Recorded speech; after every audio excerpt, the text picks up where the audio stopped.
रहीम। अस्सलाम वालेकुम प्यारे बच्चों, आज हम नज़्म परिंदे की फरियाद पढ़ेंगे। इसमें बताया गया है कि एक परिंदा कैद कर लिया गया है जो कि बहुत उदास और परेशान रहता है। ज़िंदगी का हकीकी लुत्फ़ आज़ाद शख्स ही उठा सकता है। गुलाम या किसी भी तरह की कैद में गिरफ़्तार कोई भी शख्स ज़िंदगी में उदास और परेशान ही रहता है। इसी तरह एक परिंदा कैद कर लिया गया है और वो परेशान है, अपने घर बार और दोस्तों को याद कर रहा है और आज़ादी के लिए ख्वाहिशमंद है। आइए प्यारे बच्चों, नज़्म की पढ़ाई शुरू करते हैं। आता है याद मुझको गुज़रा हुआ ज़माना, आता है याद मुझको गुज़रा हुआ ज़माना, वो बाग की बहारें वो सबका चहचहाना।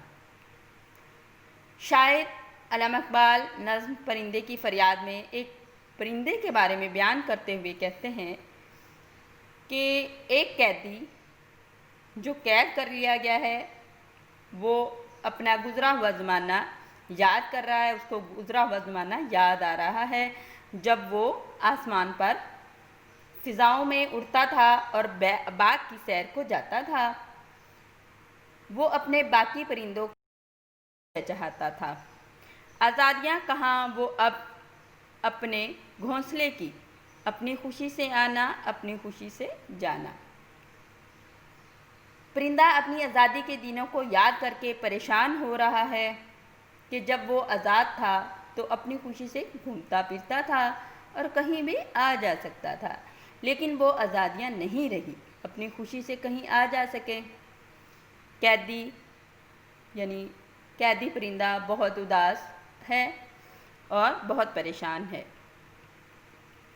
आती नहीं सदाएं इसकी मेरे कफ़स में, होती मेरी रिहाई ए काश मेरे बस में। कफ़स कहते हैं बेटा पिंजरा जिसमें वो परिंदा कैद था। अब वो कह रहा है काश मेरी रिहाई मेरे बस में होती, मैं अपने दोस्तों के साथ, अपने साथियों के साथ रहता और उनकी आवाज़ें सुनता। वो सोच रहा है कि पता नहीं मैं कब आज़ाद होऊंगा और मैं किस तरह से खुश रह सकूंगा। क्या बदनसीब हूँ मैं घर को तरस रहा हूँ, क्या बदनसीब हूँ मैं घर को तरस रहा हूँ, यानी मैं कितना बदकिस्मत हूँ जो मैं घर को तरस रहा हूँ। साथी तो हैं वतन में, साथी तो हैं वतन में, मैं कैद पड़ा हूँ। क्या बदनसीब हूँ मैं घर को तरस रहा हूँ, साथी तो हैं वतन में, मैं कैद पड़ा हूँ। शायर इस शेर में कहता है कि परिंदा बहुत उदास है, वो कैद है, उसको अपना घर याद आ रहा है। वो कहता है वो बहुत बदनसीब है कि वो अपने घोंसले को तरस रहा है, उसकी ख्वाहिश कर रहा है। तरस का मतलब होता है ख्वाहिशमंद होना।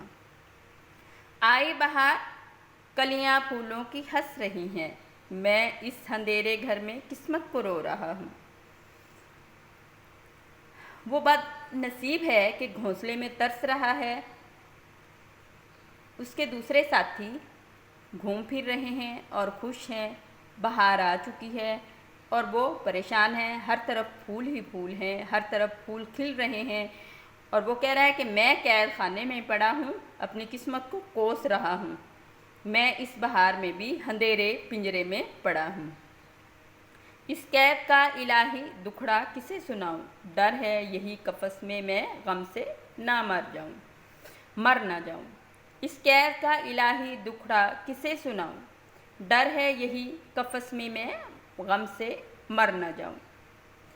अब वो अल्लाह ताला से मुखातिब है कि ए अल्लाह ताला मुझे डर है मैं गम से इस पिंजरे में ही ना मर जाऊँ।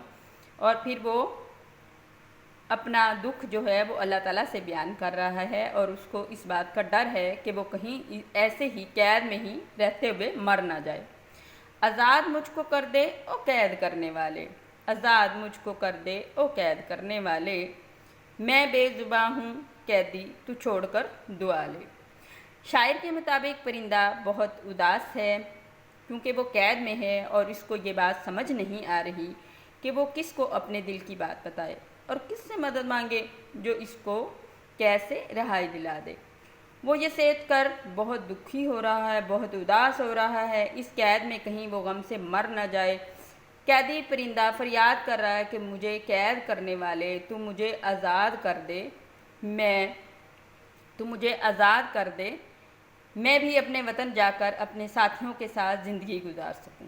اگر تو ایسا کرے گا تو میں تجھے دعا دوں گا، اور تجھے بھی چاہیے کہ مجھے چھوڑ کر میری دعائیں لے۔ بے زبانوں کی دعا فوراً قبول ہوتی ہے۔ پیارے بچوں، آپ نے نظم پرندے کی فریاد کی پڑھائی کرنی ہے۔ اس کے تمام مشکل الفاظ کے معنی اپنے چھٹیوں کے کام میں لکھنے ہیں اور یاد کرنے ہیں۔